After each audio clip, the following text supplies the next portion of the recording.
Thanks for joining us at 5. We begin with a major twist in a case that stunned the Akron community. Yeah, we're talking about the beating death of 17-year-old Ethan Liming on the I Promise basketball courts. 3 young men accused in the teen's death are no longer facing murder charges. Instead, a Summit County grand jury indicted the trio on lesser charges, which would greatly reduce potential jail time if they're convicted. News 5's Bob Jones brings us reaction from all sides tonight.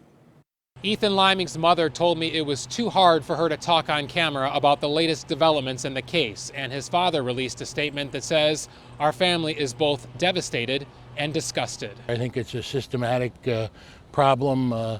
It just doesn't appear that anybody is interested in justice for Ethan. Attorney Mike Callahan spoke on behalf of the Limings and said the family is frustrated and angry. Well, I think the family feels like their son was murdered once and then he's been murdered again by the system, and I don't think they'll ever feel differently.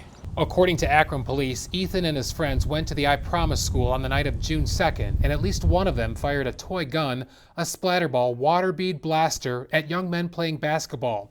That led to a fight, and investigators say Ethan was beaten to death. Police charged 2 brothers, Deshaun Stafford and Tyler Stafford, and their cousin Donovan Jones, all with murder. Prosecutors say evidence not known to the public was presented to a Summit County grand jury, along with multiple options on charges. Possibilities were murder, voluntary manslaughter, involuntary manslaughter, reckless homicide.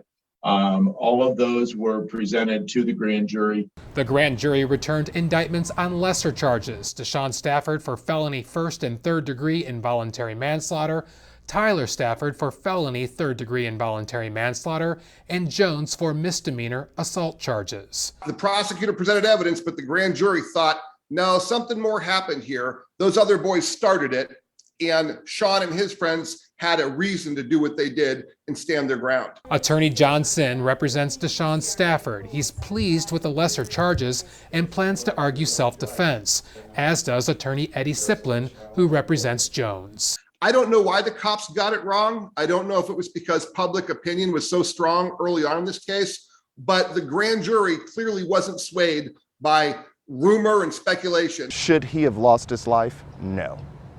But you don't get to dictate or predict how someone is going to react to being shot at. Through the tragedy, Ethan's father told News 5 the family will stand shoulder to shoulder with others struggling with grief. Losing a son would be devastating to any family. There's no way we could understand the pain that they're feeling, but we have to follow the law. In Akron, Bob Jones, News 5.